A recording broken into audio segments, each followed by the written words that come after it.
So next up we have another speaker. We have Felix Leupold, who is software engineer at Gnosis, and he'll be talking about Diffusion, a scalable fair exchange. Welcome.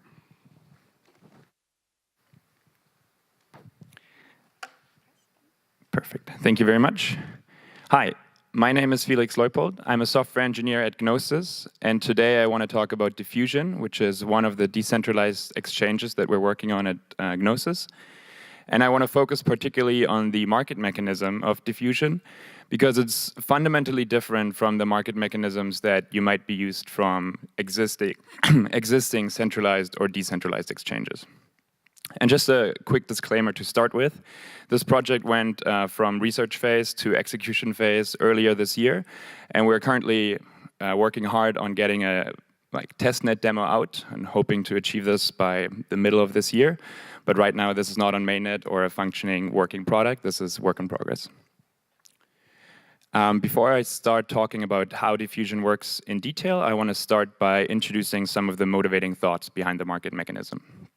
When we look at asset trading today, what we can see as a picture, as is shown here on the left, we can see usually trades happening between dominant trading pairs. And in these pairs, on one side, there's usually the same token. So in Ethereum, that would be Ether.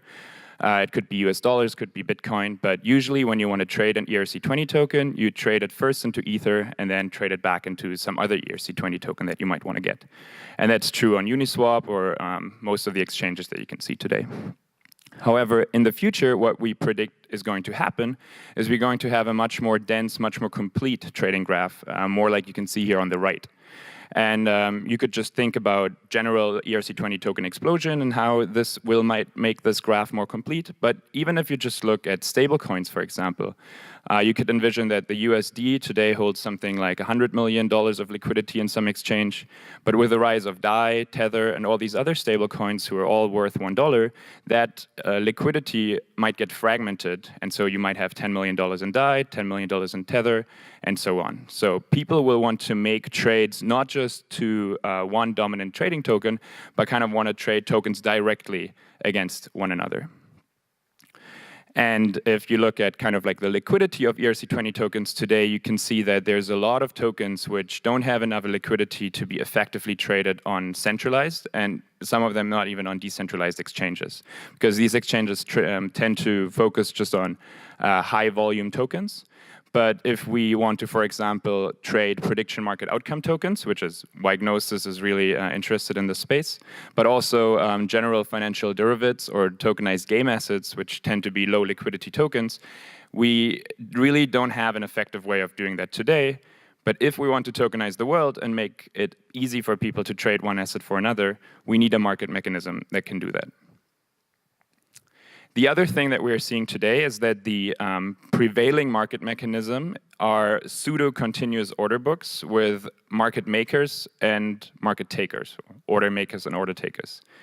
And I say pseudo-continuous because since decentralized exchanges usually do their settling on the main chain, and since we have a block size of 15 seconds, it's not really continuous. Trades can only really happen every 15 seconds.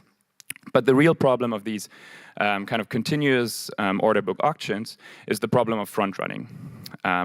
Order takers have an advantage the sooner they see an order that has been submitted to the system, which leads to them trying to be very close to either the operator or the mining pools, and it creates this arms race for arbitrage, which is not a sign of an efficient market, as it only profits high-frequency traders, but goes on the expense of everyday people who are just trying to exchange their assets.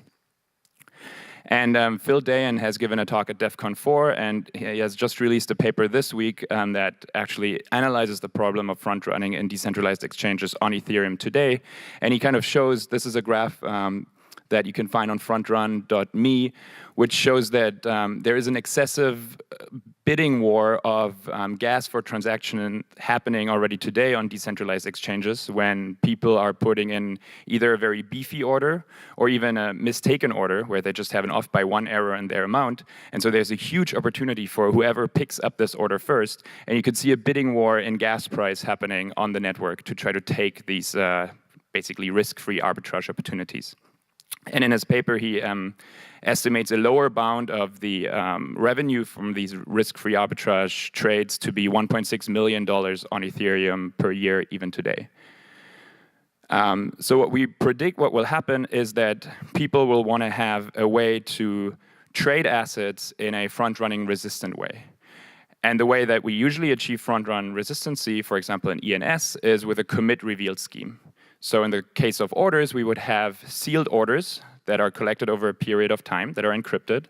And then once the collection period is over, people could reveal their orders, but there would be no way to squeeze an order in last minute. And at the time when the order collection process is open, nobody knows what is actually in the batch. And so the market mechanism that we're suggesting does not, in its first version, entail encryption and decryption of orders, but it is a discrete batch auction mechanism, which will make it very easy to bolt on this commit-revealed scheme in like one of the first iterations of this version.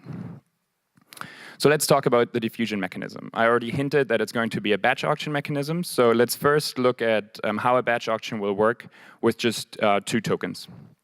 So we are collecting orders over a predefined amount of time, and right now we envision this to be something between 3 and 5 minutes. And when we have done this, we can start printing, or we can start drawing an order book, just like we do here on the slide. And this order book might remind you of order books that you can see on classic centralized or decentralized exchanges today, with the difference that the buy and the sell line actually overlap. And that is because, well, we collect orders over a batch, so you don't really, like, if in a classic order book, if there was an overlap, the order would be immediately executed. And this is why your buy and sell line kind of approach each other, but they stop right in front of each other, and you have a gap in between there, which is your spread. But in batch auctions, you don't have the spread. You might end up with a negative spread. And so all this gray area under the curve is the amount of trading that can happen. So what we can do is we can fix a price that tries to maximize all the trading that can happen within a batch. And the metric that we optimize for is not just the volume, it's something that we call the trader surplus. Now, trader surplus is very similar to volume. It's basically for a given order, we take the volume of that order and multiply it with the difference of limit price and the market price that was fixed, the red line that is fixed there. And the reason we do this is to ensure that the people that bid on the lower edges of the graph, so at the very end spectrum of the price range, are prioritized over people that have placed an order at the very close to the market price. So if there's a final order that can only be fulfilled fractionally, we make sure that somebody that gave a very low sell order or a very high buy order gets it prioritized over somebody that was very close at the optimal price. But the key point here is that we settle all orders at a uniform clearing price, at this red line price. So you're incentivized to give us your true willingness to pay as a limit. You don't have to guess what will be the fair market price and try to be as close to there as possible. And it also prevents already people who put in very beefy orders or even off by 1 error orders, because they will not overpay. And everyone will just be set back kind of to this optimal uniform clearing price. The second concept that's important to understand diffusion is the concept of ring trades. And that kind of caters back to the idea of having a very fragmented token space with fragmented liquidity. And now for this example, let's assume that B and C are both stablecoins, let's say DAI and Tether. And that we have somebody who's trying to sell token A for token B, but we don't have a reverse order. Nobody is trying to sell token B for token A. But given that B and C are both technically dollars, there might be a market maker that is willing to trade $1 for $1, or with a small margin all the time. And then there might be another participant who's willing to sell token C for token A.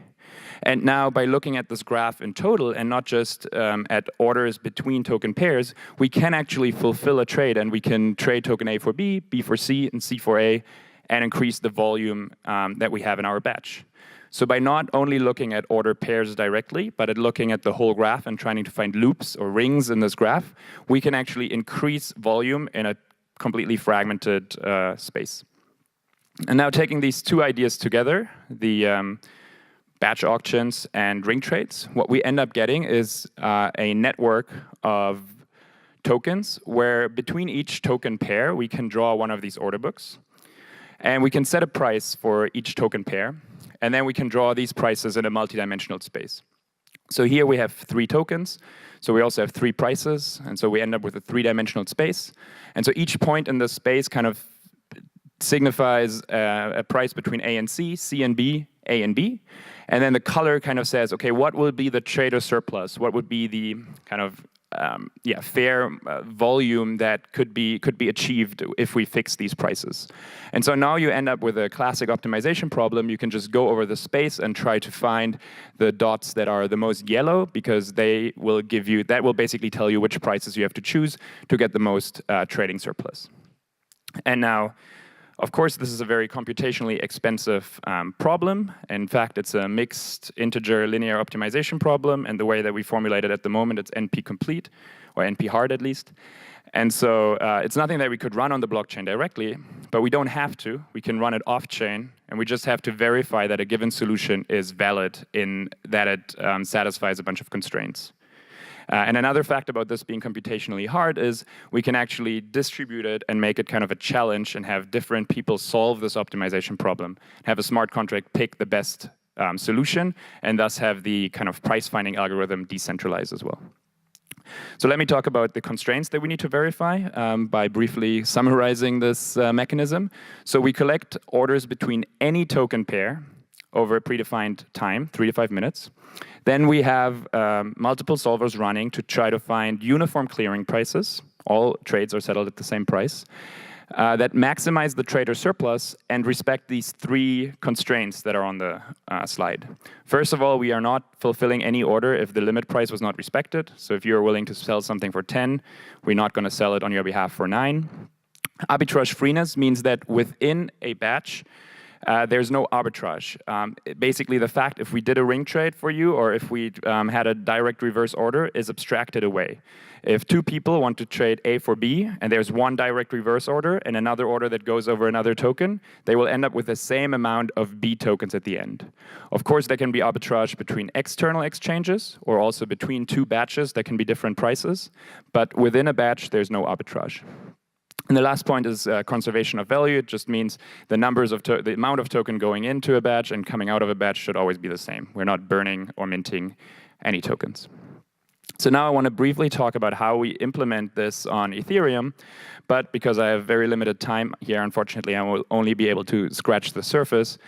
Fortunately, there were a lot of talks on rollup before my talk, so I hope that some of you caught at least one of these talks, because the mechanism behind how we scale this on Ethereum is basically a rollup application.